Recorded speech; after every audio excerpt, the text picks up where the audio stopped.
I don't have any tooth. I'll admit it. I will brag. Those players did not just go and whip that ass for us to be like, oh, good game. No, we whipped your ass. We took $800,000. Now we're partying with it. Yeah, who cares if you're in the Power 5 conference if you don't win it, ever? Or you don't beat any of the teams in it? Like, what's the point of that? Wouldn't you rather win the conference and say, like, hey, my team is good, than lose the conference and say, well, our conference is good? Well, I tell you what, I got two teams that got me gassed up. It's going to be a hell of a battle. Be like two dogs fighting over a milk bucket. Look, they don't call me Tip for nothing. And my tip is, look out for the group of 5 this season. They've been taking it to the Power 5 year after year. The only quarterbacks that ever get any love are from the Power 5. I could easily list off the top group of 5 quarterbacks I would rather have than those guys. I would be willing to bet that at least one of them is going to be in the running for the Heisman this year.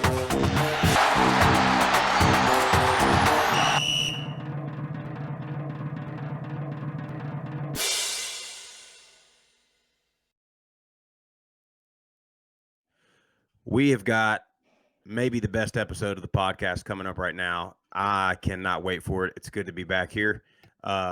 We are going to talk about our Birmingham and Bowling Green, Kentucky trips a little bit. We've got Charlotte 49ers head coach Will Healy jumping on with us here shortly. We're going to make our picks, and we're going to get ready for another hell of a week of college football.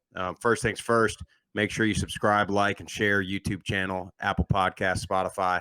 Follow us on Twitter and Instagram at Group of 5 Guys, and join the Facebook group on the Twitter. Jesse, just I saw you said Twitter. You're watching, brother. Love it. Man, I'm trying to grow up a little bit, be a little more professional on here. But first things first, let's go around and introduce you to the boys. Jesse, we already got you talking. How are you?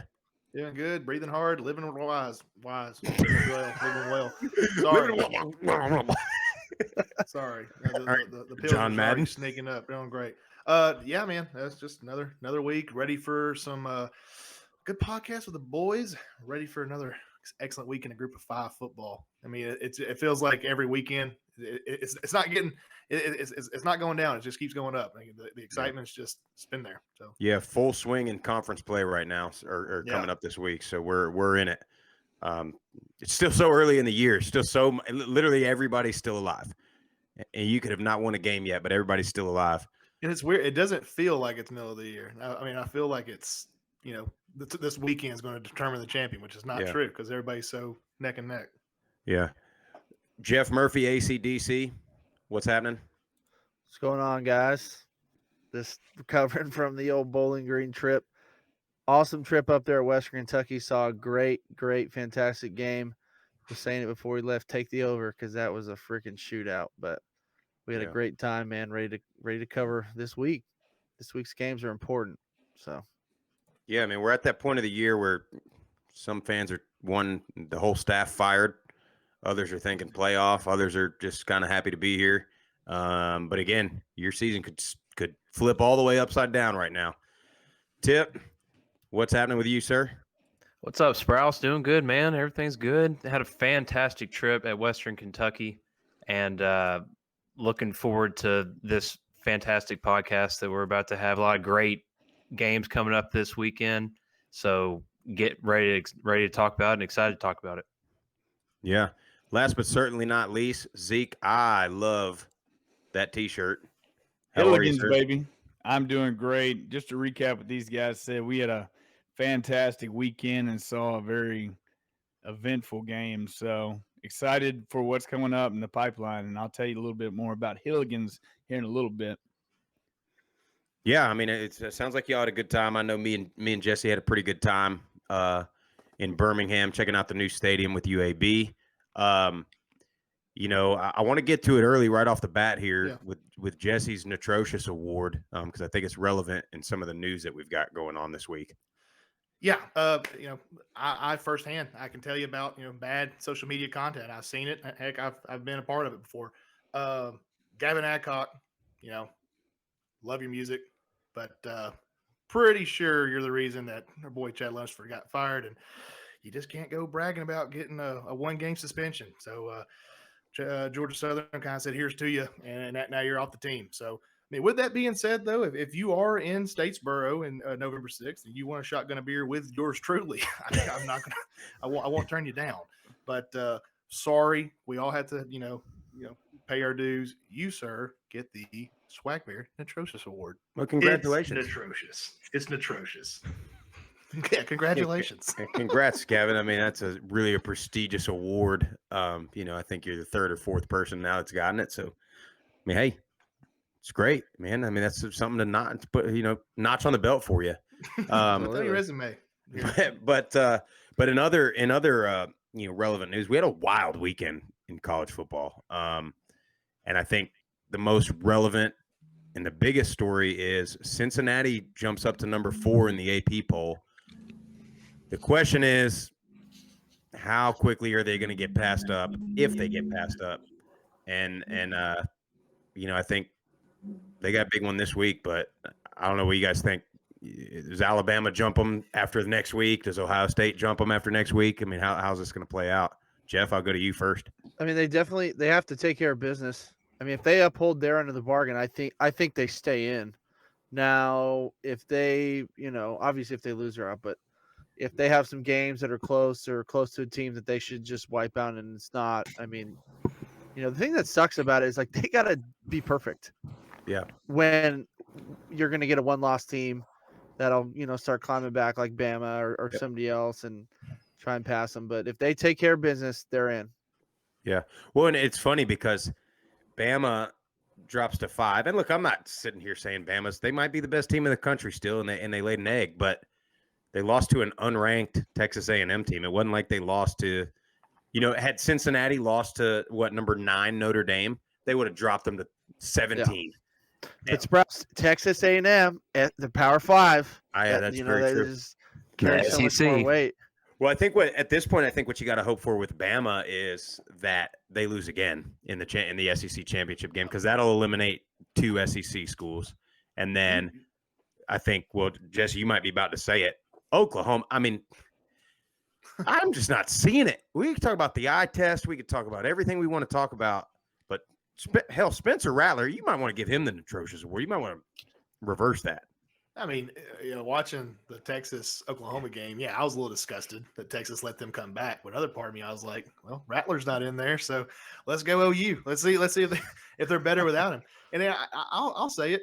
Hey, Spencer, when you get in the transfer portal and you end up at a Group of 5 school, you may go from my most hated quarterback to my favorite. Just mark it down right now, guys. 1 year from today, Jesse Grisham is going to get on this podcast and say, boys, I love Spencer Rattler's haircut. I love everything about him. Everything about him. Loved him since the Netflix show. I love his tattoos. Love everything about him. But here's the deal. Could you imagine if an Oklahoma had a guy like Bailey Zappi slinging that thing? I mean, boys. Well, or if they had a guy like he's back. Dustin Crum is right back in Heisman contention after his performance this past week. I told y'all Kent State. I told y'all, and Dustin Crum is back. They're in the driver's seat. I mean, unbelievable performance for him. But no, we say that every year, don't we? Like, it's been that way. I mean, I hate to keep talking about Bama, but I mean, they've been the national brand for so long, and it's always been like, what if they had this guy, or what if they had that guy quarterback? And it's just, yeah, go for it, Zeke. I was just going to say, I mean, I think the rankings are exactly where they are because Oklahoma's going to lose, right? The only reason they're number 3 is because they're undefeated. Cincinnati's there, but the unfair thing that they have, and Murph, you pretty much said this, but they've got to win, but they only not have to win. They have to win by the specific amount of margin that still allows the calculations to rank them and be undefeated. So, everybody knows Bama's going to get pulled back in there, and I think everybody has a feeling Oklahoma's going to lose. They're going to fall, and then as you mentioned, Sprouse, it's going to be right sized by the SEC championship to determine whether or not Alabama gets back in that number 4 spot. So, and I just want to weigh in too. Going back to Sprouse's question, he put on the Group of 5 guys. He said, "Does this loss from Alabama does it help Cincinnati or hurt them?" I personally think it's more helping because now you're not going to have 2 undefeated teams in the SEC championship And no matter who loses, more than likely both those teams are going to go in. Now there's a chance Georgia can beat Alabama. There's actually a really good chance. They're freaking good. They probably beat Alabama, and then Alabama's out. They'll go to the Cotton Bowl or whatever. Every Cincinnati fan, every Group of 5 fan needs to be a University of Georgia Bulldogs fan. Yeah. Because you need them to. If they beat Alabama, Alabama will be out of the top 4. Yeah. Wouldn't you love to see Cincinnati get another shot at Georgia this year? And all the excuses of, well, it was a meaningless bowl game. Yeah. All those excuses go out the window. Man, well, Cincinnati better freaking deliver because otherwise we're going to be looking like idiots. But I think they're good, man. They are top to bottom. They are legit. And then one last or Cincinnati. Well, both of them. Both of them are good. Truthfully, I hope Cincinnati can sneak up to like the 3 seed or something, and then they get to play the 2 seed. And a team like Oklahoma, that'd be fantastic. Yep. And that might be. And I mean, if you get a team, if you look at the Big Ten, and I mean, right now Iowa's undefeated. I mean, I could realistically see Ohio State still winning the Big Ten, and then maybe they get to 4 spot, and you could have. Yeah. I mean. So it's like we talked about, still so early. Justify a 1-loss Ohio State team being ahead of an undefeated team. And especially because Cincinnati is still going to have beaten a more than likely undefeated top 15 SMU team. Yeah. And I mean, they got UCF this weekend, which I mean, UCF, say what you want, they're not ranked, but UCF's a damn good team. And then they'll have the American Championship, and we don't, obviously don't know who that's against just yet, but. They just got to take care of business, but they did it this weekend. But the Big Ten could take care of itself because, I mean, you're about to have Ohio State, Michigan, Penn State, Michigan State all play each other here in the next month or so. And you're like, they're just going to beat each other up. You're going to get 1-loss teams, 2-loss teams. Iowa doesn't have to play any of those teams. They're on the other side of the bracket. So you could have an undefeated Iowa team going up against one of those in the Big Ten championship.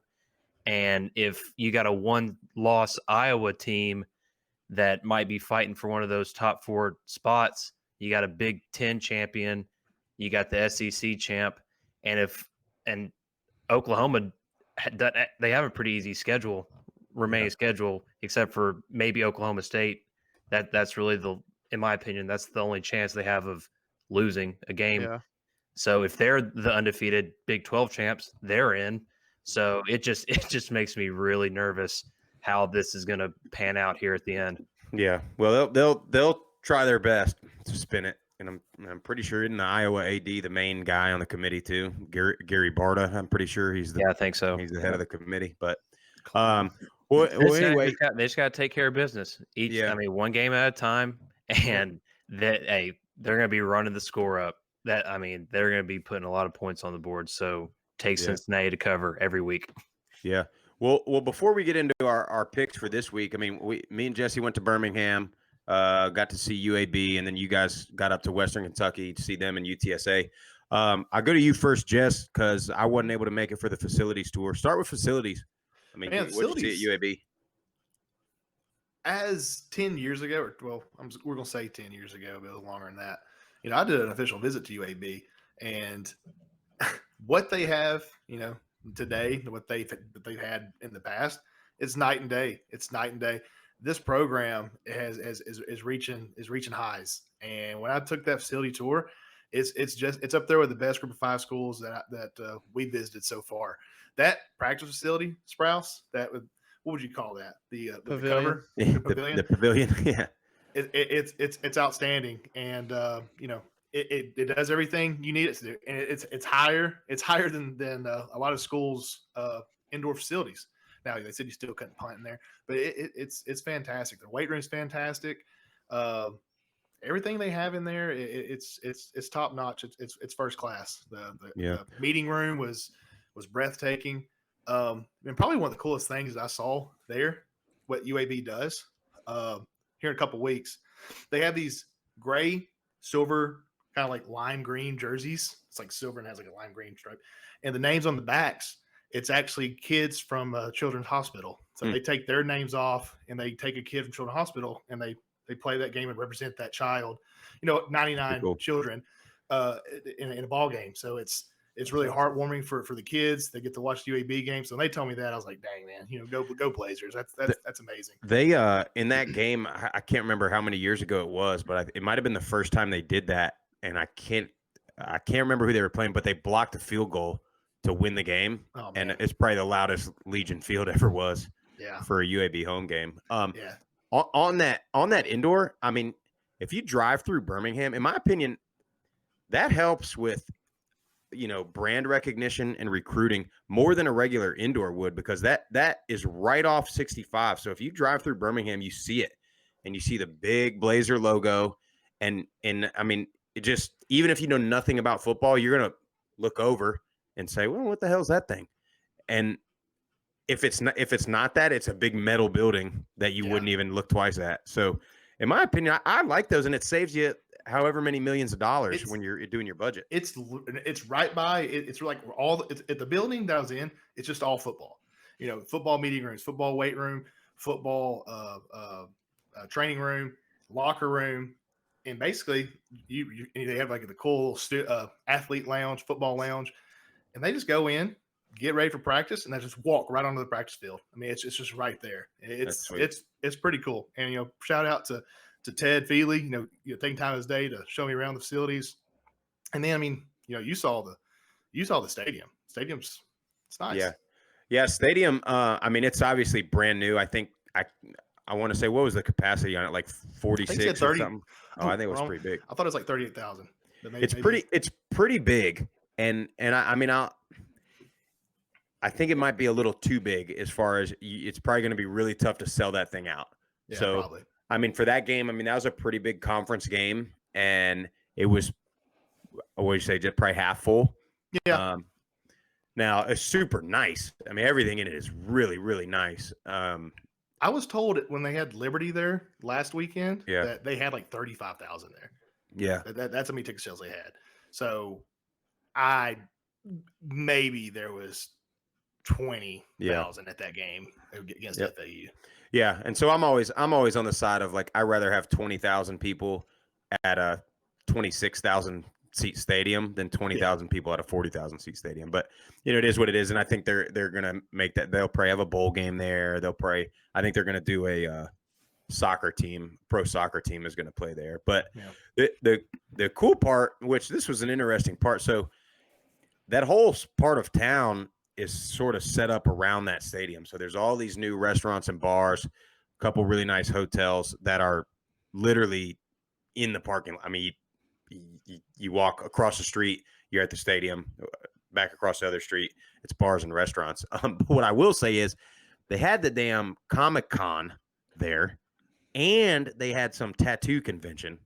So my biggest complaint was they ain't figured out the parking just yet. No. And it is a disaster when they got 3 big events going on all within the same spot.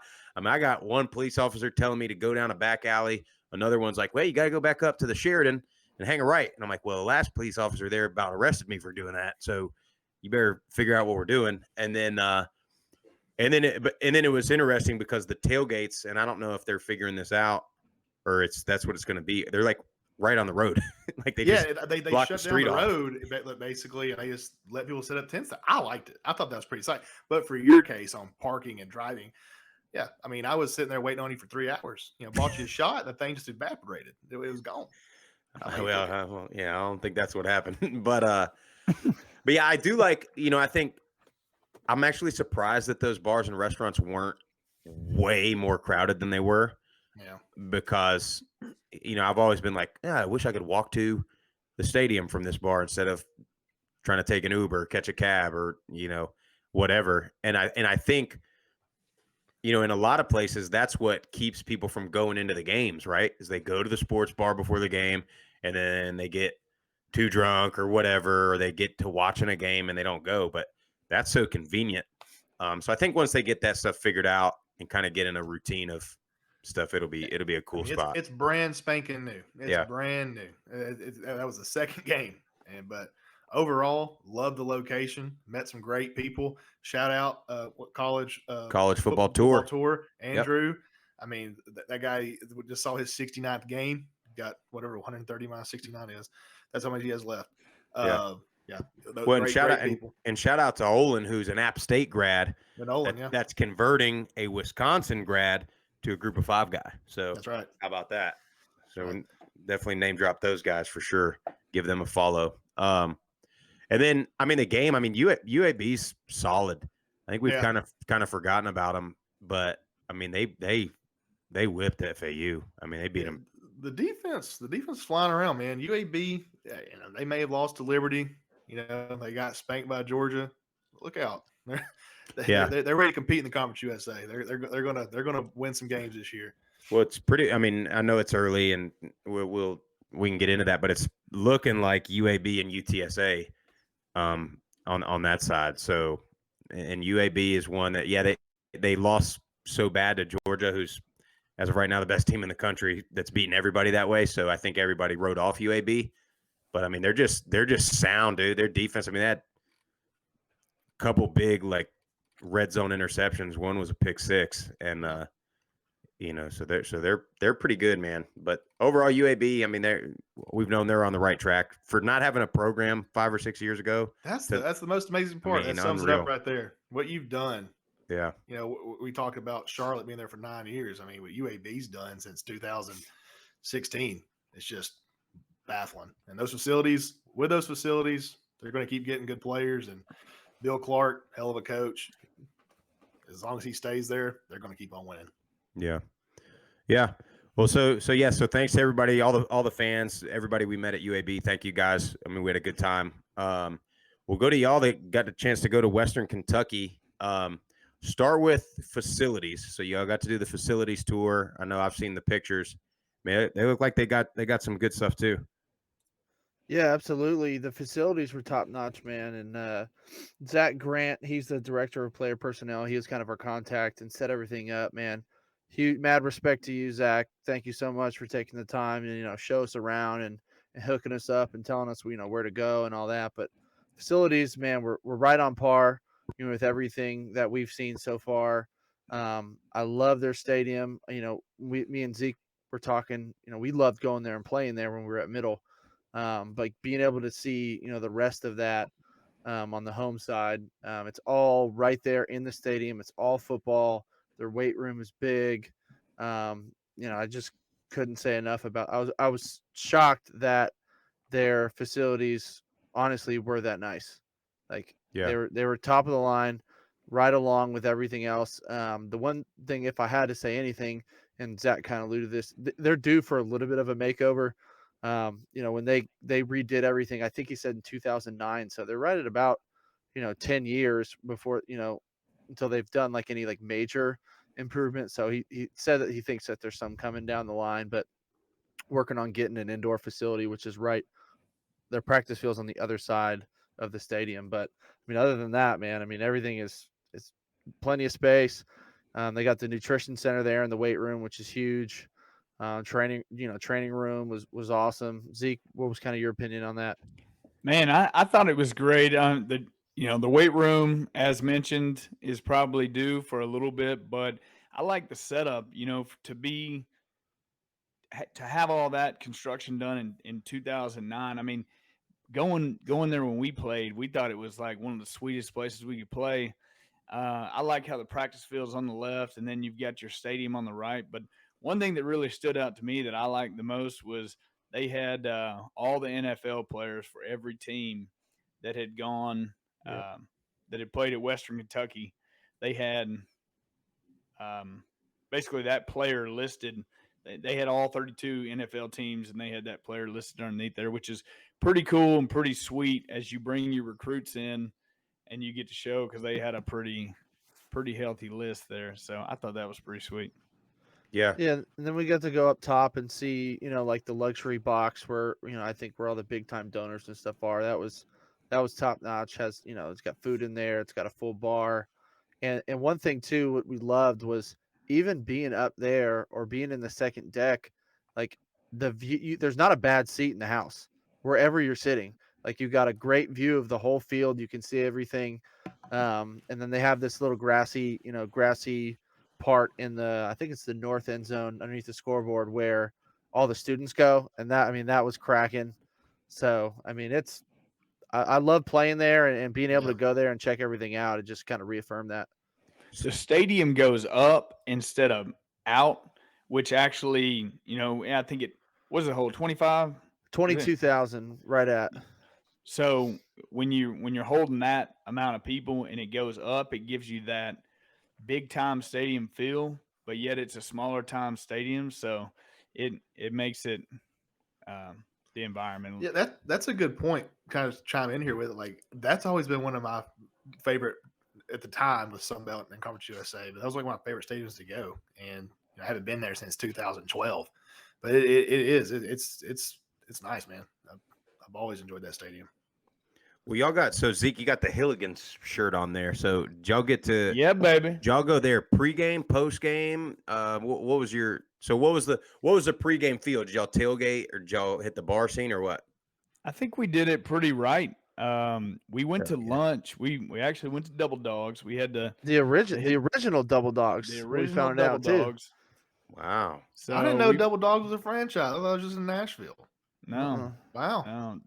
Yeah. So we were pretty hungry coming off the tour, and we just tried to decided to pop in Double Dogs because we knew it had all the TVs and stuff. And after Double Dogs, after we ripped a couple shots, we were actually headed back to the hotel, and we were getting ready to hit the tailgate. I got a buddy, Jared Holland, that does the radio for the Hilltoppers. We were going to catch him. We didn't catch him. We caught his wife at the tailgate, but we were going to the hotel, and all of a sudden we'd heard about this Hilligan's place, and I was like, "Y'all want to go?" So I just pulled on over, and we popped in Hilligan's, and they took care of us there. It was a good spot. Yeah, so we went there pregame and hung out there for a while and made some contacts, some Western Kentucky former football players. So that was tight to kind of see them. Triggs. Yep, that's right. And try, get to talk to him and his buddies and kind of network with him, and then stayed there for a while, a lot longer. We're kind of just going to go in there and pop in, and then like, oh, this place is kind of tight. So we hung out there. What I love about it is, and I've never been to Bowling Green before other than playing there.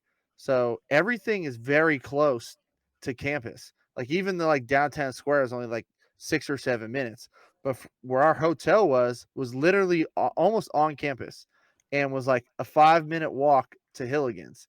And then on the street that Hilligan's is on, all you hear is frat houses and sorority houses and music playing and people walking up and down the street in their Western Kentucky gear. Like, it's a college town, and that's exactly how it's supposed to be, in my opinion. Like that's the main college bar, a short distance from the stadium. So we hit that up pregame, checked into the hotel, and then once we left the hotel, we caught a nice little golf cart ride from the nice lady over at the Hyatt.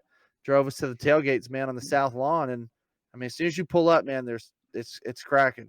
Tents, bunch of tailgates, the student sections over there. You got the alumni over here. It's who we kind of checked out. So that was nice. That was a pretty sweet setup. Well, so once y'all got into the game, like what was the atmosphere like? I mean, looked like from pictures it was a decent crowd there. I mean, they always have decent crowds there, but I mean, was it loud or what? It was a decent crowd, and I was actually talking to some fans, and they were actually kind of disappointed with this particular crowd size. But I thought for as many people that were there, it was loud, and especially with this game that was going back and forth offensively and just the back and forth scoring. Everyone, all the fans and everyone that was there was engaged and watching the game and enjoying it, and were getting very loud when Bailey Zappi was throwing for 5,000 yards against UTSA. But yeah, no, for the fans there, I mean, it was probably a third of the way full, I would say. But I mean, kind of back to what Zeke and Jeff were talking to, how that stadium goes up. It kind of kept in a lot of that sound, and they were very loud. You know what? Not a knock on Western Kentucky or anybody, but one of the things that kills me about Group of 5 schools and athletic departments is like there needs to be an education piece to make Western Kentucky fans know how gigantic of a game that was. To know, like, you've got undefeated, like, people are like, oh, UTSA, San Antonio, like, just because they're not a big brand, that they might not think it's a big game, but like, that was a massive conference game. Both of the games we were at were huge. And I don't feel like, y'all can speak for Western, but I don't feel like in Birmingham, I think they thought the Liberty game was bigger because it was the first game. It's like, Liberty game means nothing to your season. Yeah. But FAU and UAB, what they say, the last 4 or 5 winners of Conference USA. Like, that game is giant. Yeah. And it seems like there's not that feel like this is a big conference game.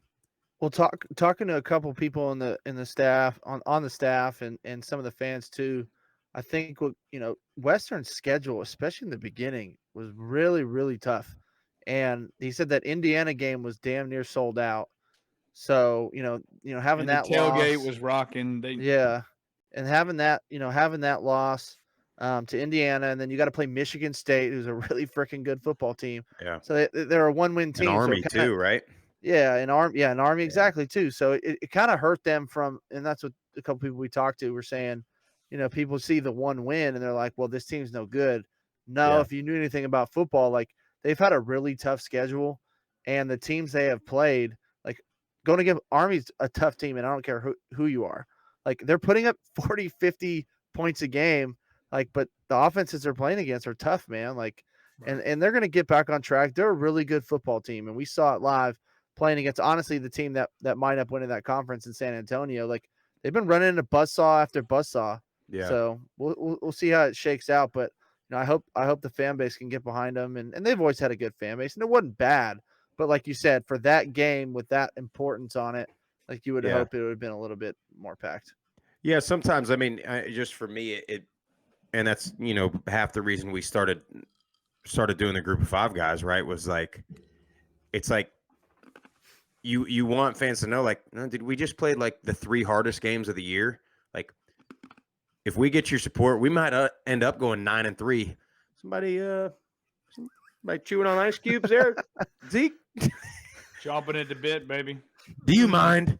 but yeah, I mean, sometimes, like, and I think part of that, right, is especially in Conference USA or Sun Belt, you're in the South, you're in SEC country. Like, I get it, but at the same time, it's like, man, like, you got to do a better job educating your communities that, like, hey, bud, like, UTSA is 6-0 now. Like, that's a better team than if, Texas Tech came into town. But I bet you if Texas Tech came into town, that place would have been sold out. Yeah. So. Yeah, Indiana, basically everything Murph said is they were all like, well, you should have been here last weekend. You should have been here last weekend. It's like, well, do you know how good UTSA is? By the way, they're leading the conference, but you also have a couple of guys at the bars like, where's the Kentucky game at? They don't know anything about the group of 5. Well, and I think that hurt. To be honest, I think that hurt the UAB crowd a little bit because Alabama was playing Texas A&M and Auburn was playing Georgia. So, but what's funny is, right, like, you look at, like, well, Alabama's playing Texas A&M, huge SEC game. It's like, yeah, man. Well, you go to UAB, and they got a huge Conference USA game now. We did, though. You're everything you're saying, Sprouse, you're 1,000% right. But I was actually impressed, based from a guy who has seen UAB at their worst, going to Legion Field and seeing 300 people in that stands. That's very true. Where they've come from now since 2016, broken record, going to keep saying it. They're doing something right. They when we were walking around the stadium, I mean, there are diehard UAB fans that I don't know if they were there 5 years ago, but I think there's something brewing in Birmingham. So they wouldn't have encouraged you nowadays. Is what you're saying? They would have got me nowadays. They would have had the old swag. Well, I'll tell you, the ball 5 feet over their head in practice. I'll tell you what, though. I mean, it don't matter who's recruiting you because I'm going to Charlotte, and I'm going to play for this man, Will Healy, and we got him jumping on right now. So, if you want to go to the interview, we got Charlotte head coach Will Healy jumping on. Guys, I'll tell you what, I've never been more excited to have a guest on the podcast. We have got Charlotte 49ers head coach, Will Healy, coming to us live from home. Coach, thank you so much for coming on. Welcome to the Group of Five Guys podcast. Y'all act like I've never listened to this podcast before. I've heard you say that to every guest you've had on. Okay, No. Yeah, so stop like saying that. it means a lot, but I mean, I just need you to be honest at some point in time. Okay, well, honestly, I mean, we had a few guys lined up and then they canceled, so that's why we called you Look, this morning. that's what my wife said too. So we're in good shape. Well, I've heard that before. No, but we really do appreciate it. And I mean, we got a chance to meet you and hang out with you a couple weeks back coming up to the game, but I'll go ahead and open it up. Got a little rumor from our friend Sloan Allison says that you've got a great story from your time at the Air Force Academy basic training, and I would love to hear that story. Oh, Sloan, you went way back in the archives. Appreciate you, Sloan, for getting this done. I've got numerous really good stories. I'm not real sure which one he's talking about, but I could probably name 5 or 10 that would get me fired at the moment. So I'll go with maybe one of the PG versions. But we went through a 3-week version of basic military training, and at the prep school, you did not have to do the survival training aspect of it. You just did the military training portion. And it didn't take me real long to figure out I may not have been the ideal soldier to protect all of you. So it was a very long 8-month period. I may or may not have snuck my cell phone in my Bible case, and so I can call who is now my wife, but my girlfriend at the time, and I could make sure I was checking in on her. But I snuck my cell phone in my Bible, and I got that through the checkpoint at basic training.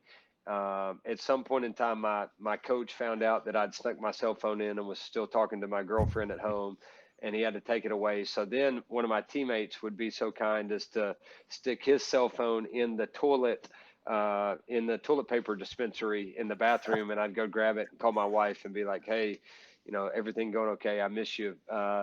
But there was one night during that time when I had my cell phone in my room where we had a fallout, and that was like, everybody out of the dorms, they were going to come check your room, and I knew my cell phone was going to get confiscated. So I grabbed my cell phone, the old like Nokia cell phone, flip phone, and I stuck it underneath my, rear end area, kind of curved around my rear end area.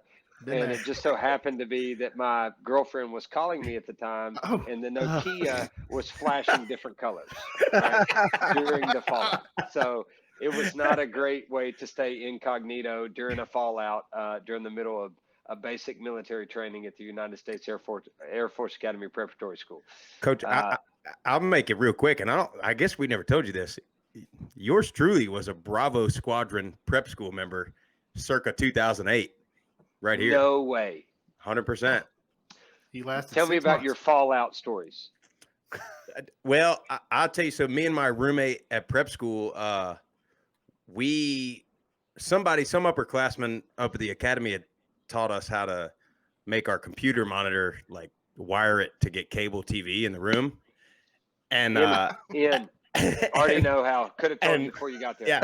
Yeah. And the second lieutenant at the time, that was like, I don't remember what it's called, like AOC, right? Officer commander or whatever, was like, somehow he caught us watching it or something. And he was like, guys, why the F is there a TV in your room? And we were like, what are you talking about? This is a military issued computer monitor. And he was like, he couldn't figure it out. And we just kept, deny. But yeah, we got a bunch of stuff like that. It was I like Troy Calhoun, I like Munkin, I like Ken, I like all of them, so we will not go into that because I respect the heck out of those guys, but we have some great stories to tell about the United States Air Force Academy Preparatory School. 100%. Yes, that's off air. Let's do it. Yeah. definitely turns you down, man. There, I would already tell you like that's not for me. Coach, so Conference USA, you got a lot of programs that have been there for quite some time, a lot of history, and here comes Charlotte, been on 9 years. Can you kind of describe how you've gotten to be such a contender for the championship in such a short period of time? Yeah, I mean, I think it was one of those places from the get-go, whether I was at Chattanooga and heard about Charlotte or whether I was at Austin P and knew what Charlotte was doing, in the Conference USA level. It's to me, you have the city, you have the resources, and then you have a university that's as large as ours is, where you feel like, man, that's a place that could be really good in football. You got a great recruiting area, you have unbelievable resources, and it's something unique. It's different. You're building. You're not saying you're going to be the fifth guy to do this. Like I told our football team today, and we're nowhere near where I want to be, but 4-2 is the best start in school history. 2-0 is the best start in school history. Like you're doing a bunch of things that you're shocked is the first time, but you deserve to be, rewarded and applauded for being the first ones to do it. Like, let's take pride in building something that's never happened before. So I think you've always heard people say it's a sleeping giant.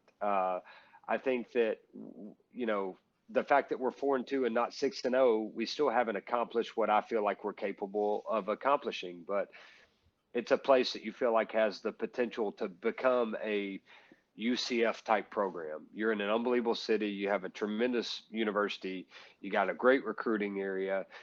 It has not been difficult for us to be able to get students or, boosters or, just fans involved with what we're doing. It's just new. And you obviously have to have the success on top of just building a brand to be able to get there. And we got a long way to go to even be in the same conversation as any of those UCF, Memphis, Houston, whatever schools.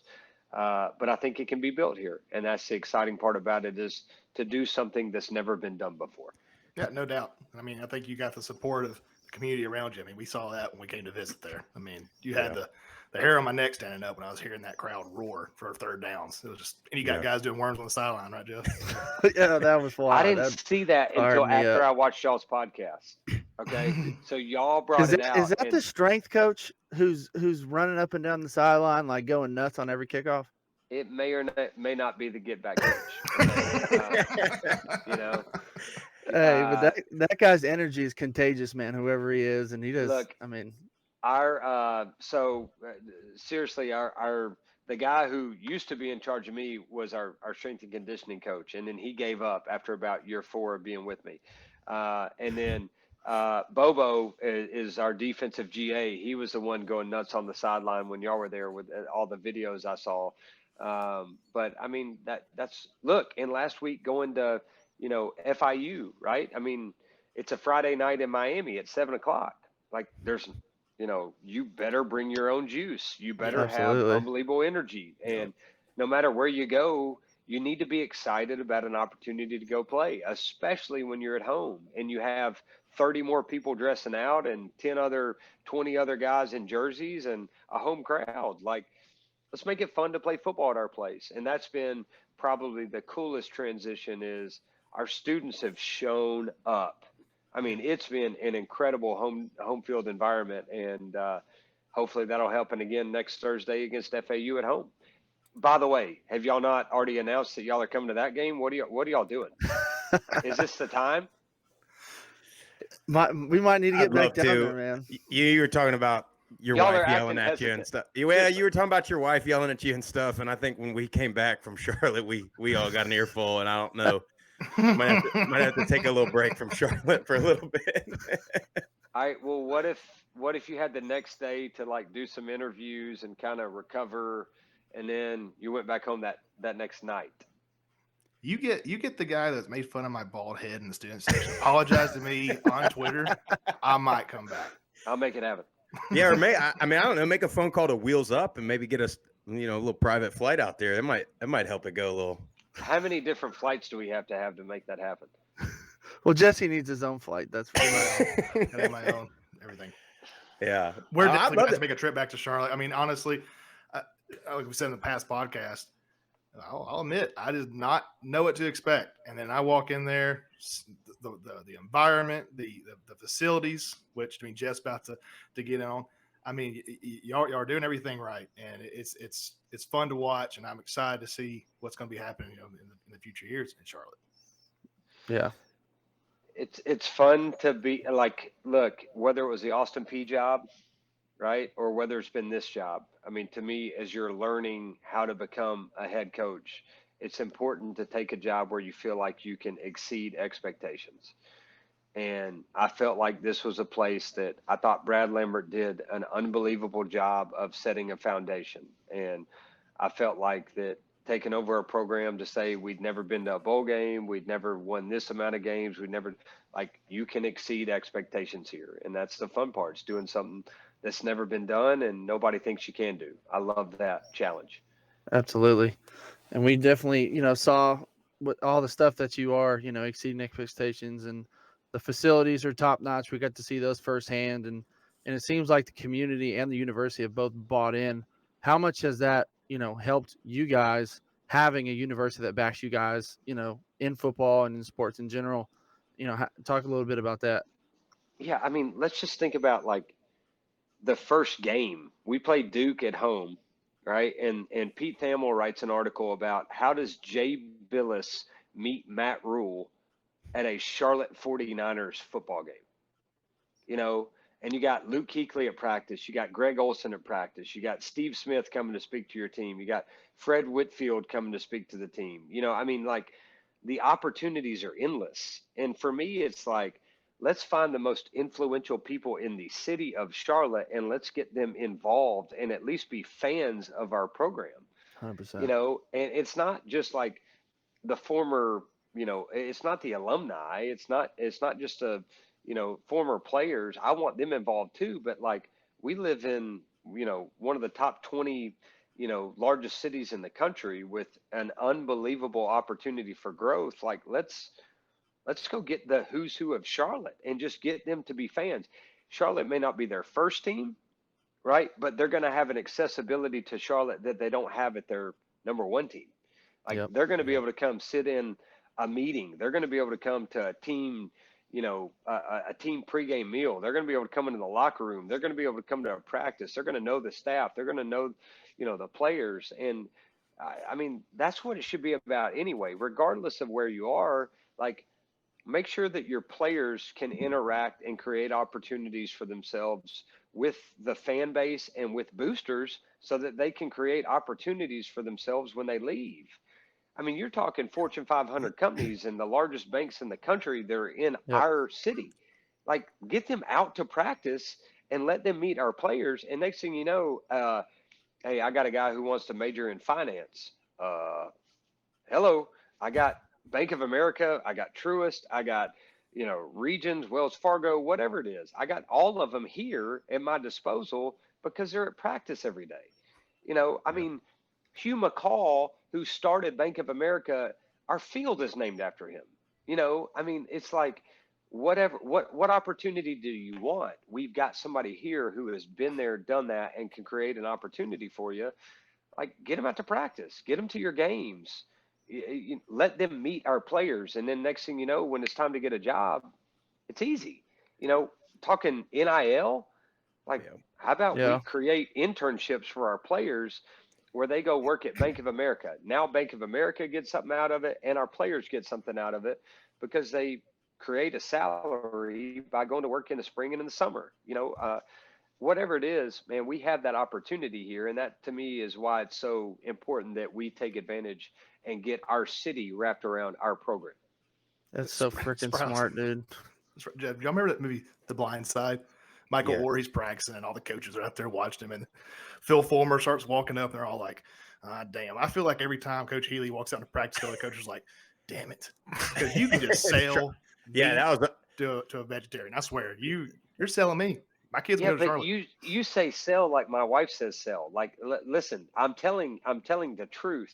Oh. It's like selling is like Here's my used wallet. car sales. Yeah. Okay. All right. Like, I mean, seriously, I think that's the reason I loved my job at Austin P. I loved where I was. I loved our players. But like, you have to be strategic about where you say, this is a spot that makes sense. And Charlotte always made sense to me because it was a world of untapped potential that, yeah, I didn't know NIL was going to come along. I can't predict that future, but like, it's an awesome spot and you can exceed expectations. And now you have a whole new world of opportunities where you can include NIL and opportunities for your players that we're just scratching the surface. And that's the cool part. We're committed to really doing it the right way. Well, Coach, like on that same note, and we talked when we were up there about how all your players, made sure they went out of their way to come say what's up to us, shake our hand, thank us for coming. And so I just imagine them doing that same thing to these CEOs and these C-level people with all these banks, these companies. So how's that helped, number one, get the community support and fan support, and then number two, help the players know, in the event they're not playing in the NFL, like how to go into an interview and win a job? Well, we talked about it when y'all were here, but to me, the skill of being able to make a great first impression is so important. And like just how to shake a hand and introduce yourself. I think there's a lot of things it can do from a program perspective with getting people to just become fans of yours, but it also does so much to our players with how to win an interview. You may have 3 minutes to go impress somebody enough to make them hire you or not hire you. And so every time somebody comes by our practice, our players have to, if they don't know their first and last name, our players' job, we call it shake a hand every single day after practice. Hey, shake a hand. If they don't know your first and last name, they walk up, they shake your hand, say, hey, I'm Will Healy. I'm a sophomore quarterback from Chattanooga, Tennessee. Thanks for coming to practice. And if it's your first time, there's going to be 136 dudes. They're going to walk and go do it. And it's so easy to see buy-in from a player's perspective because the dudes who hide in the back or try to sneak around the side, they don't really get it yet. And then you need to explain the why of why you're making them do this so that they really get it and that they want to buy into it. But it's amazing what it does from a community perspective where fans and students, they do the same thing in class. Shake 3 hands a day in class, right? Go meet your fellow students where they don't think you're just some entitled punk that I deserve everything because I'm a football player, because that's the perception that football players have when they're in the classroom. It's your job as a football player to make that student's experience better because of what product you put on the football field, right? And so I just think all of that being said, it's made it a really accessible football program that everybody understands there's a face behind the helmet. And it's not just how well can you play on Saturdays. These are guys that that you cheer for because you like them. And I think that helps. It's the same way that our staff needs to be in the community. It's so small, but it's just genius. And I love that. Well, you say it's so funny because the first guy when we were there that came and said what's up was Cam Dollar. And I literally the first play of the game, I'm like, I'm rooting for that guy. Just because I was like, I feel like I know this guy. When he did that, we walked to the weight room. I was like, God, I love that guy. And I will never forget that. I will never forget him just coming, shaking our hands, saying, I appreciate y'all coming. He may not knew we were coming, but I was like, oh man, this guy knows who we are. He may not have a clue who we are, but he's stuck in my head forever. So I told our players this, that I've never been a big NBA basketball fan at all, right? And we moved to Charlotte, and I got an email from one of the assistant coaches, and I didn't know who he was, but he just said, hey, I'd love to come spend some time with you and meet you, whatever it was. And so I responded to the email, and he said, anytime you want to come to a game, come let me know. Well, I text them. All of us are here. Our wives aren't here yet. Our families haven't moved. And so we went to a game. And after the game was over, I went and met the coach. And it was a guy named Ronald Norrid. And Ronald played point guard at Butler. He was a dude. He was the assistant head coach for the Hornets. I get there and I'm like, holy cow. This wasn't the 15th equipment manager. This dude really coached. This is really cool that he would send me an email. And he played for Brad Stevens at Gonzaga. No, Butler. I'm sorry. Yeah. That would be a really big, Ronald would be really mad at me. He played for Brad Stevens at Butler, and And Brad Stevens is a big guy on go meet people who you can have access to.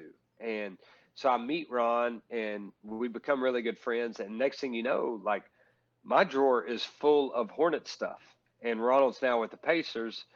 So I've had to buy into the Hornets without Ronald Norwood. But like the relationship I had with Ronald Norwood made me a Charlotte Hornets fan. Okay. I'm not talking about a group of 5 Charlotte football fan. I'm talking about an NBA team.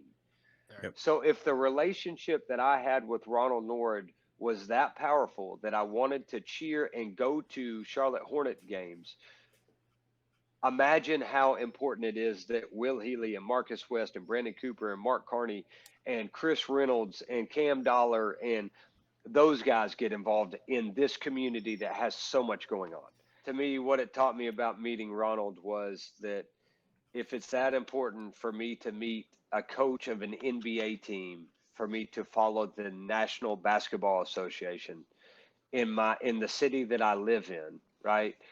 Then it's got to be that much more important that we as a staff at Charlotte and our players get involved in our community where people pick coming to a Charlotte football game versus going to do something else that this incredible city has to offer.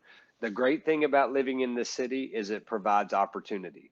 The toughest part about living in this city is that it has opportunities and has so much going on that you've got a lot to compete for. And Yeah. I love that challenge. Coach, how'd you come up with Club Lit? This question has been asked by so many people from Yeah. my family, my wife, and I cannot wait to ask this question. So when we first got to Charlotte, one of the things that we used to talk about Charlotte was we used Charlotte, L-I-T. And like Charlotte is lit. And so we Wow. used Charlotte. And so when we got here, we were talking about, hey, we've got to create something that, is celebrate success. Actually the Saints with Sean Payton at one point in time had used Club Dub. And so we were talking about how do we create, we know this is what our locker room looks like, but it'd be really cool to create our locker room in that environment around a club atmosphere. And you're in Charlotte, North Carolina, that has incredible clubs. So club, and then we're like, we use Charlotte, let's use Club Lit. Let's make signs, let's make travel signs. If we're on the road, we still have the flashing neon light signs. We used it last week at FIU. So the club travels. We took the club to South Beach last week. Surprised you know about that. Yeah. Some good clubs down there, man. Yeah. Yes. So it was Club Lit was based off of Charlotte. That's so awesome. Yeah, I love it. You said you heard there's some good clubs in Charlotte, just like word of mouth. You've heard there's good clubs, or what? I just read about it in the Charlotte Observer. Yeah, that's Oh man, that's great. So, Coach, you guys had that huge win against Duke early on in the season. What's a win like that do for your program, you think? I just think that when you go 2-4 and you have 9 games canceled, it's really hard to create a buzz. Year one, you started off 2-5, right? And you're the young looking 12-year-old that has, nobody has any expectations for you because they think you were a 5-6 FCS head coach. Like Charlotte did this dude a favor, gave him a job. He was their second choice. It's like, whatever, we're good. And then next thing you know, you win 5 games in a row. You go, you make a bowl game for the first time in school history. The place goes nuts. The city goes nuts. Everybody's talking about Charlotte football. Year two, you got some expectations because everybody's talked about Charlotte football the last year. You go 2-4, you get blown out in the last 2 games against Duke and Western Kentucky, and you have 9 games canceled. Every time everybody gets excited about what you're doing, you have a game canceled. And so to be able to play that well at home, to be able to have that type of student section and student environment, and to win your first ever Power 5 game at home was just an incredible opportunity that we took advantage of. Does it make your season? No. You don't go 1-0 against Duke and all of a sudden everybody says, I don't care what you do the rest of the year. You had a great year. You still have to perform well the rest of the year. So I think It helped get people excited. It helped put you on the map locally, and then all of a sudden game days in your city and you get an opportunity to go on game day and you get a chance to just continue to build your brand. But you have to have a great season on top of it to be able to really solidify it. But just the amount of boosters that we had here, the amount of important, Luke Kuechly and Greg Olson sitting in the press box, like coming to practice that week, Matt Rule, Jay Billis, whoever, like the who's who of Charlotte being here and seeing that. And then your boosters, like your big time, your go-to people that are able to now kind of beat their chest a little bit and say, that's my team, goes a long way. It makes it cool to play football at Charlotte, and it makes it cool to be a fan of Charlotte. And that's what, that's what you fight for. Yeah, no doubt. I mean, so right now you're 2-0 conference play. You're in your bye week right now, correct? This is your bye week. This is the I bye was curious, week. like, so what's the vibe right now? How's the team feeling? How are we looking for the rest of the year? Everybody just cloud nine, or we still got a lot of work to do? No, we do. I mean, I didn't think we played great. We did some really good things at times against FIU, but we didn't finish very well. And I think that we've got so much more room for growth. We finally got some guys back healthy for the FIU game, especially in the defensive interior line that we didn't have for the first 4 or 5 games. But I think we got a chance to be like good.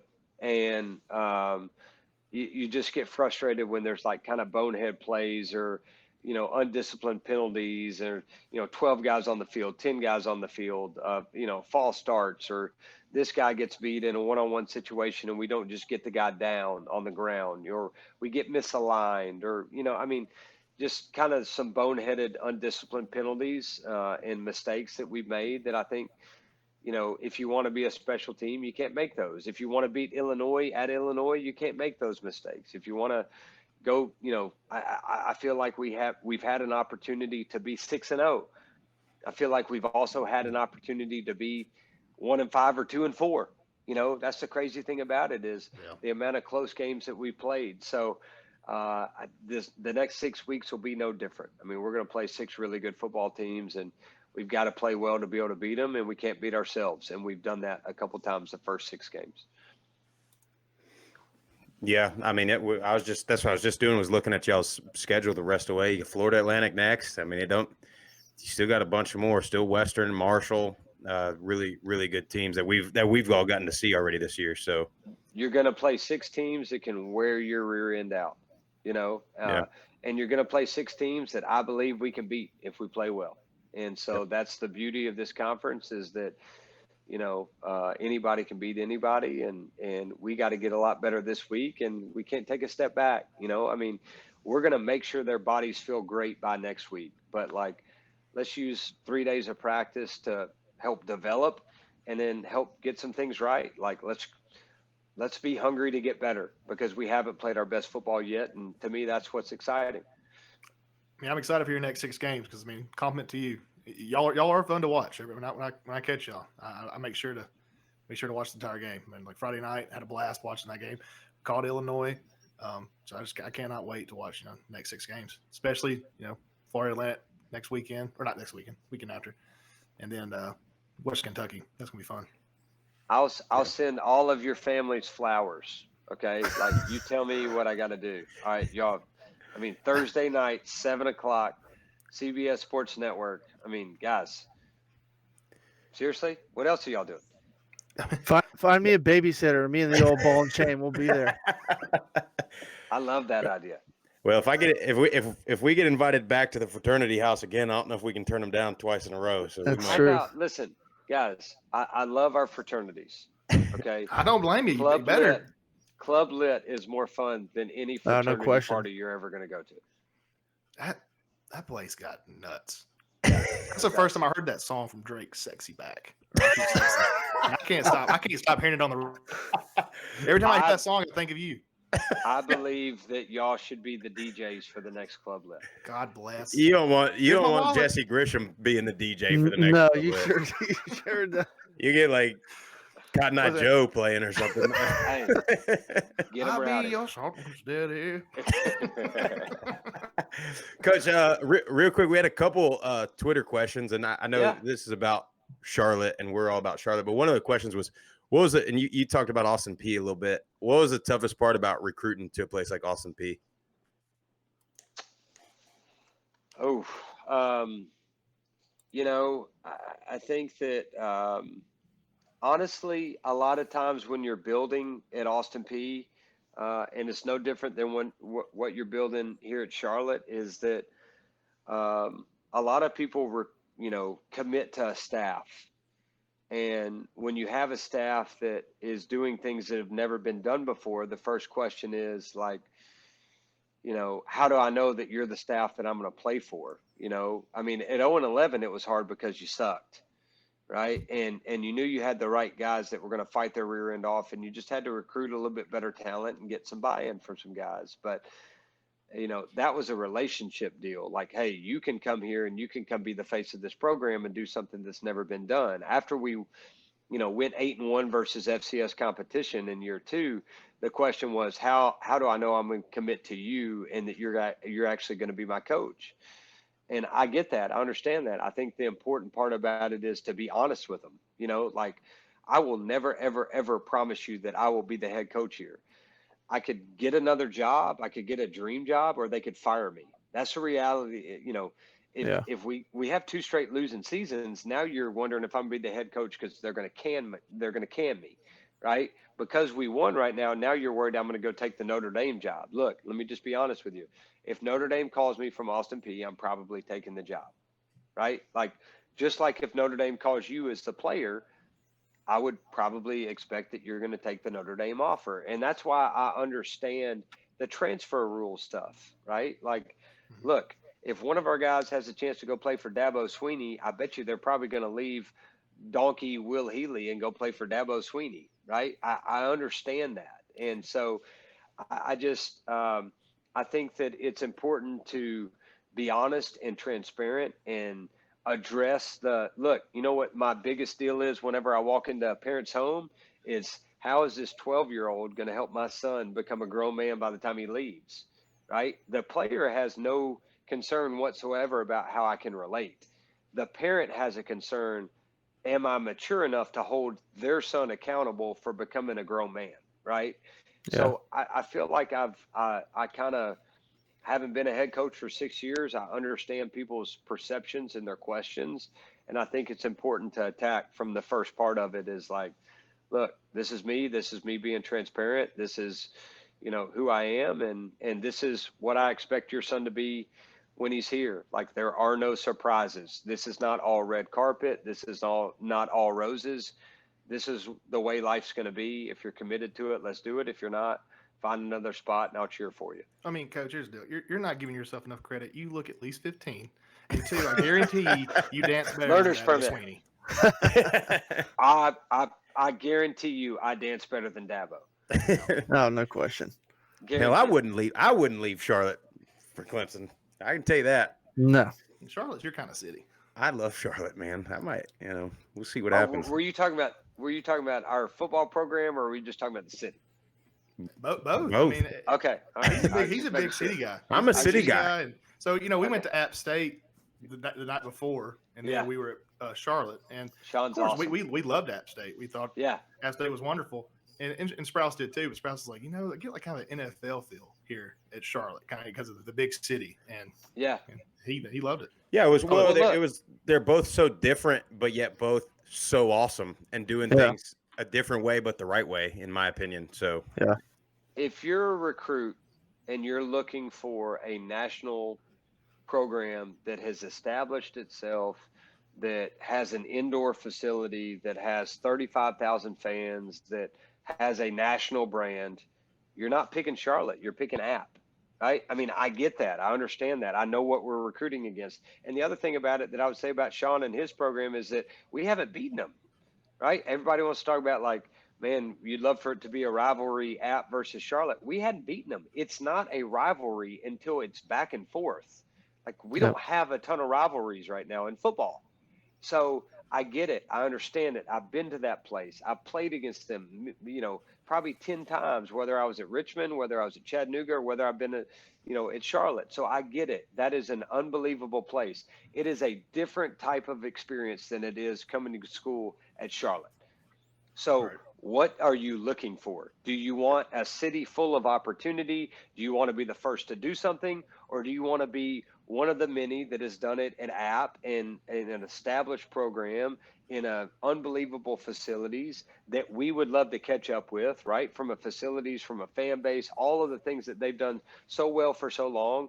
We want to be that, right? We want to emulate that. And so I just think that the potential of this place is so unbelievable that when we do catch up from a facilities, when we do catch up from a tradition, we're going to be hard to beat. I need you to be in my kitchen every morning before I go to work and just talk to me about today's challenges and how we're going to get through it. I mean, here's what I tell Eli, my 6-year-old, every day. All right. Be positive and be a leader. Okay. We can do this. We're going to have an unbelievable day today. Just be like, I'm not a morning person at all.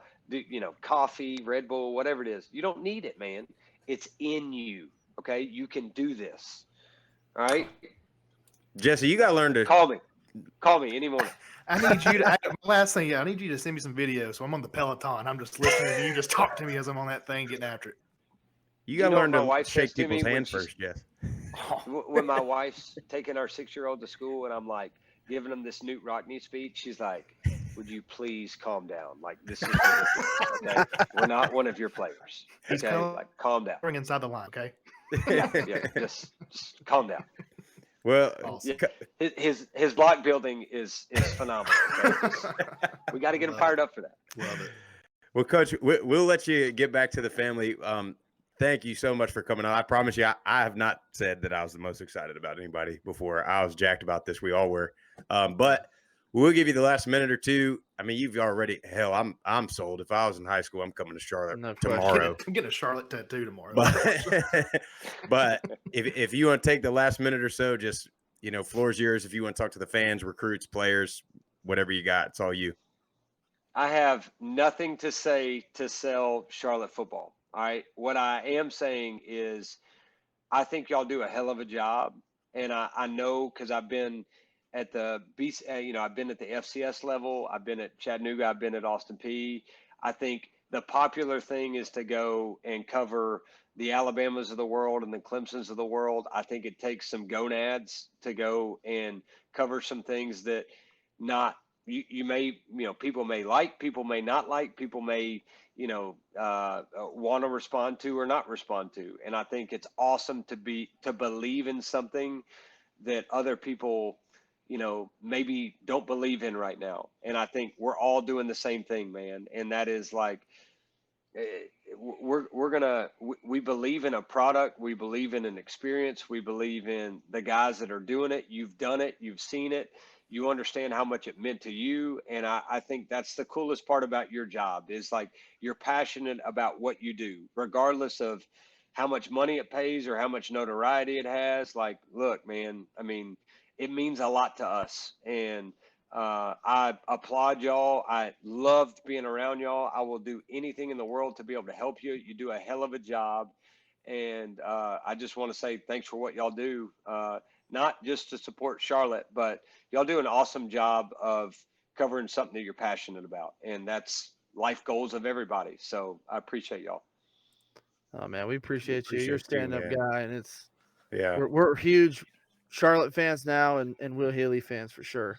No doubt. All right, y'all got to come back next Thursday, man. I'll send flowers. Why don't we make a deal right now? If y'all host the conference championship game, we're there. Big fella, we're 2-0 in the conference. Okay. Like everybody wants to act like we're in the BCS playoffs. We are 2-0 in the conference. Okay. Well, we got 6 conference games to go. Looking good. Okay? Yeah. Finish it. We got a long way to go. Keep that O at the end. Yeah, that I would love that. I just know how hard it was to get 2. So if we can get 6 more, that'd be awesome. Yeah. Well, man, awesome. This was a blast, Coach. Man, we appreciate it so much. Yeah, thank you. Enjoy Y'all the are rest of awesome. your night. Tell me Thanks, how I Coach. can help. Appreciate it. Appreciate you, See you man. guys. Have a good See you, one. Coach. All right, Sir. see All ya. right. Bye. I'll tell you what, boys. If I was 17 and a half years old, this was 2008, and I'm getting ready to graduate high school, I'm going to Charlotte. I would play for that dude 100%. No doubt. I And mean, I'm saying this right now. Charlotte 49ers are going to come Mm-hmm. out of Conference USA East. I'm calling it right now. I'm been all, wondering. I'm all in. That I'm means all in. now we got to be Everybody's true talking to about our word. UTSA. We got to be there. If Charlotte comes out and gets the championship game, We will be there. well, I also told Be the DJ. I may or may not have also told Louisiana fans that if they host the Sun Belt Championship, we're there. I'm gonna have to split half and half again. I like Charlotte though, man. All right, well, hey, yeah, but we tried to let him look ahead to conference championship aspirations, but they're focused, man. They got a good program, man, and he was real, and he definitely got us fired up. He's agreed to give Jesse pep talks every Monday morning to get him fired up for the day. So I'm excited for work tomorrow. Can't wait. What? No, nothing. I was just your couch and get in your office. Yeah, I was just thinking, will you roll out of bed about 10 a.m. tomorrow? I'll be in the office tomorrow. Anyway, picks. Yeah. So thanks again, Coach. And Charlotte, you guys got a good dude there. So let's get into these picks, man. There's all conference play. We got Conference USA going first. You got Marshall's minus 10.5 at North Texas. Jesse, what you got? Marshall. Jeff. Marshall. Tip.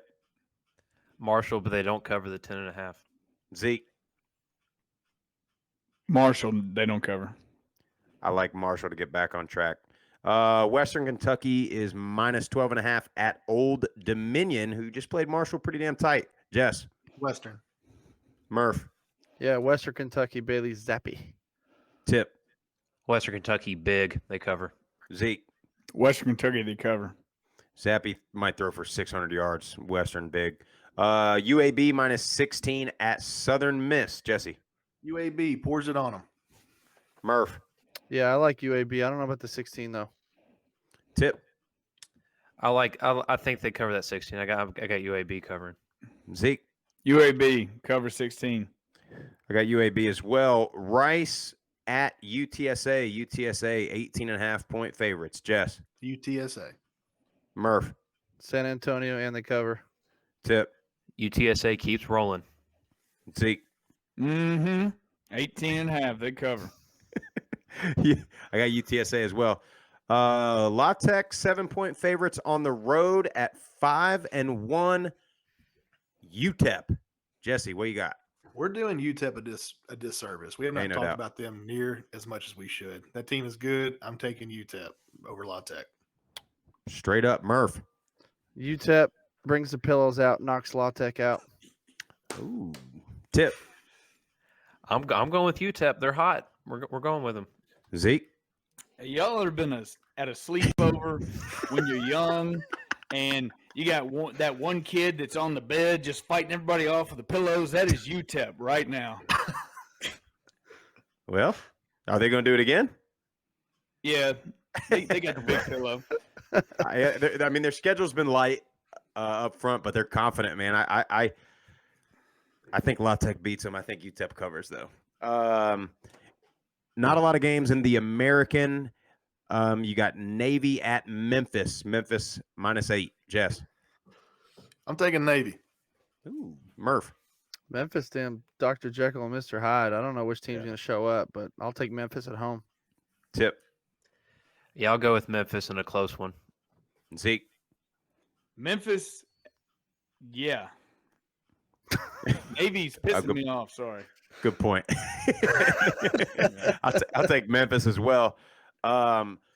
Tulsa, Jesse, are they back? Or -9 at South Florida. What you got? Here's your pillow fight. I'm taking Tulsa, but yeah, they're still disappointing to me. Murph. Taking the former dark horse. Yeah. Tip. Yeah, I'm going to go with Tulsa. Zeke. Give me UCF for the upset. Ain't Just UCF though. clarify USF. I mean, You USF, are aware. sorry. You got them on the upset. Wow. My eyes a little crossed. Wow. I'll take Tulsa pretty handily that game. God, you would have thought this would have been a possible pick 'em preseason. UCF is at Cincinnati. Cincinnati is minus 20. Jesse, we got. I think they get challenged this game. They're not going to blow them out. It'll probably be a 10-point win by Cincinnati. Yeah, I like it. Jeff? Cincinnati blew my parlay last week, so Cincinnati, but they don't cover. Tip? I think Cincy does cover. I think they're trying to score as many points as they possibly can. Zeke? Cincinnati does cover. Potential upset if the right quarterback plays right. Man, hold on now. So Upset. you think Cincinnati covers 20 points, but maybe UCF beats them? I'm sorry. Cincinnati does not cover. Did I misspeak? You sure did. Yeah. It's all right. UCF may beat that ass. Ooh. You love that UCF train. I think I'm just I think- saying that I think Gus is big up front, and Cincinnati, if they don't play well and they get good quarterback play from UCF, there's potential that they could slip up and lose one. They got to be perfect. A lot of pressure. That's Yeah. true. Hey, I'm with you. I think Cincinnati wins the game. I think they get challenged kind of late. I think they win by like 17 or 18 though. So they don't cover. Going to the MAC, Ohio at Buffalo. Buffalo minus 10. Jess. Buffalo. Murph. Buffalo. Tip. Buffalo, but it's close. I don't think they cover the 10. Zeke. Buffalo. I got 7.5. Buffalo. I like it. I got Buffalo. Ball State minus 2.5 at Eastern Mich. Jesse. Ball State. Murph. Ball State. Tip. Ball State with a big win this past weekend. I'll go with Ball State. Yeah. Zeke. I want to take Eastern Michigan just for the gambling purposes. You taking them? Yeah. I like it. I like Ball State. I like them to cover that. Akron at Miami of Ohio. Miami of Ohio minus 20. Jess. Miami, Ohio. Murph.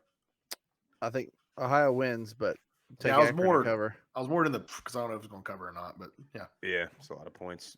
Tip. Yeah, Akron with a big win this past weekend. I think Miami of Ohio wins, but I don't think they cover the 20. Zeke. Miami, Ohio. It's a blowout. I like it. Miami of Ohio. Toledo minus 4.5 at Central Michigan. Jesse. Central Michigan.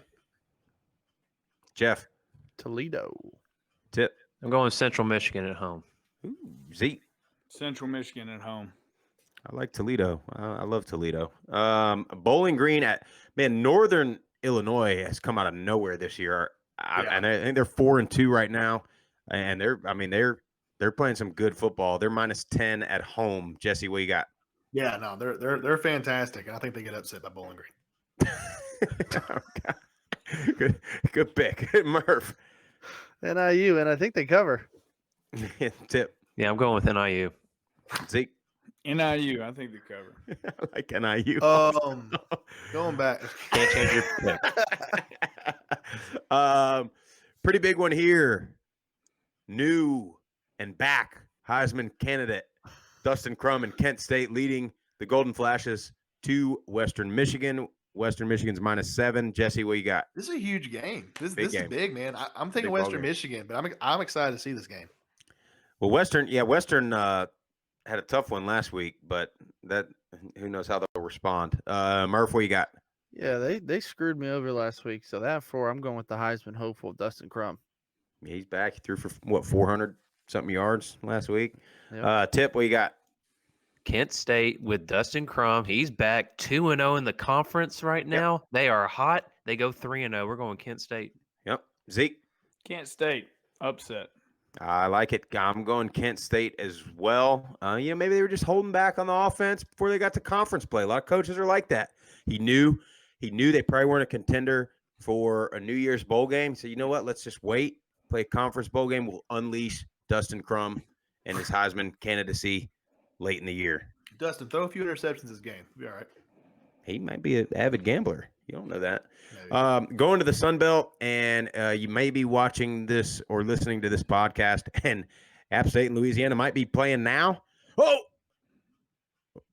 the big play could have happened right there, or might already be over. might already be over. So we're not gonna really talk about that game. We made our picks last week, so watch or listen to that podcast if you want to see those. Who do you got, Grisham? I've got Louisiana. Stick with my guns. We got a little bet going on. Follow us on Twitter to see that. But in the Sun Belt this week, you got Georgia Southern at South Alabama. South Alabama, 3-point favorites. Jesse, what you got? Gavin Aycock sitting at the house, popping open a natty light, watching Georgia Southern play South Alabama. They will lose to South Alabama. Murph. South Alabama at home. Tip. I'll go with South Alabama. I think it's close. Zeke. I go South Alabama, but I think they can probably cover that 3. Give me Georgia Southern, man. They're playing a little better than they were early in the year. Troy, -6.5 at Texas State. Jess. Troy. Murph. Trojans. Tip. Troy. Zeke. T-Roy, 6.5. I like Troy as well. Does anybody think La Monroe has a shot in hell? No shot. At home versus at home versus Liberty. Is Zeke, Liberty going to cover the Liberty 32 is the going question. to cover that 32 Times 2. Maybe. Yeah, maybe. We got to get Liberty to join a damn conference here, guys. Zeke, what about a first half bet here? If it's probably at around 14, 15, 16, 17 points first half, what do you think about that? Shit, I'll probably go first quarter and first half and win back. But I'm colder than a witch's tit in a brass bra right now, so I need to get heated up this weekend, and it's going to start with the App State money line tomorrow night. I'm sorry. We got some huge games in the Mountain West. Probably the best games of the week are in the Mountain West. Let's start off. You got Hawaii at Nevada. Nevada -16. Jesse. Nevada. Murph. Nevada, and they cover. Tip. Hawaii does not play well on the road. Got Nevada, and they cover the 16. Zeke. Nevada. They Yep. cover. I will take Nevada as well. This line's interesting here. Utah State's only -7 at UNLV. I know Utah State started out hot. They kind of fell back a little bit. I'll go ahead and make my pick. I think they cover that. But Jesse, what you got? I'm going to go Utah State. Murph. Yeah, Utah State. Tip. Yeah, Utah State, and they cover the 7. Zeke. Utah State in the cover. Yep. Michael? No doubt. Colorado State -9.5 at New Mexico. Jess. Take Colorado State. Murph. Colorado State, and I think they cover. Tip. Colorado State's hot right now. I got them winning, and they cover. Zeke. I've got Colorado State. I don't have them cover. I like Colorado State there. I think they probably cover that. You got Fresno State -3.5 at Wyoming. God, these next couple are gigantic. Jesse, what do you got? Fresno at Wyoming. Fresno State. All right, Murph. Yeah, Fresno State. Tip. I got Fresno State as well. Zeke. Fresno State, they cover 3.5. Wyoming's running on fumes. Yep, Wyoming probably a little beat up. Triple option hangover. I'll take Fresno State. Speaking of triple option, Air Force at Boise State. Boise State -6, coming off a huge win against BYU. Jesse, what you got? I'm going to say they're going to get knocked back down. Air Force. Take the upset. Murph. They're kind of the Memphis of this conference. They play great one week and play terrible the next. But I'm going to take Boise State at home. Wow. Tip. Give me Air Force with the upset. I don't like that you guys are on the Air Force train now. It's making me nervous. Zeke, what you got? That's why I'm getting off of it. Grisham I've picked Air got Force. Boise State at the house. All right. I'm going. -6. I'm going Air Let's Force. go. I'm gonna shoot Jason Cons and Nick DiGiulio a text. And now Will Healy's got Air Force ties. I mean, I can't pick against them. I got Air Force. They're rolling. They're rolling. San Diego State undefeated. Another one we're not talking about enough. They're -8. at San Jose State. San Diego State, I mean, they might be. Yeah, Murph said it. I mean, Yeah. they're I've been good. saying their defense. It was all about they're waiting on their offense to come around. That defense is top notch, man. And former Laney College quarterback running the show out there, man. My former brethren, so he's doing it big. We're I not like giving them love, and the coaches are probably loving it. You know, they're just staying in the back, winning their Yeah. games, and they're going to keep on winning their games. I'm going to pick them to beat San Jose State. Murph. Yeah, Starkel's still out. I mean, they're just not the same team without him. So San Diego State. Yep. Tip. Yeah, San Diego State, and they cover the 8. Zeke. Yep. San Diego State and the 8. Yeah, I like San Diego State as well. Really good games in that conference. Good games all over the place. I mean, like we said, starts off early this week. Tuesday night game, App State, Louisiana. Zeke, do you got any you like enough to put forth a parlay already? Or are you waiting for some of the first half lines to come out? I mean, I'd like to see some of the first half and some of the over, but I like enough here to where I can slap something together real quick. If I'm doing a parlay, I'm going to go back to the top a little bit. Western Kentucky, 12.5, Old Dominion. I like UAB at Southern Miss. I like Cincinnati not to cover 20. And I like Liberty is going to smoke Lyman Road. They're going to be up. There's no first half or over or anything, but they beat them by 32. But there's an easy first quarter, first half bet there. San Diego State, I like that. And I like Fresno at Wyoming. I like it. I like it. Ticket right there. Yeah. And I will say this: the Blue Raiders will win the bye week this week. Come out on top. Yeah. Thank you. They'll be eating at Domenico's Deli. Oh, no question. Ain't no doubt. Well, Larry Legend comes in once a week. That's right. Well, thanks everybody for watching, listening. As always, the more likes, shares, clicks, subscribers we can get, thank you. It helps. Every click helps. So don't forget to follow us on Twitter and Instagram. Join the Facebook group. Like and subscribe on YouTube, Spotify, Apple Podcast. Thank you again, Coach Will Healy. You are the man. Thank you to UAB and Western Kentucky for hosting us. Thank you to all the fans we met.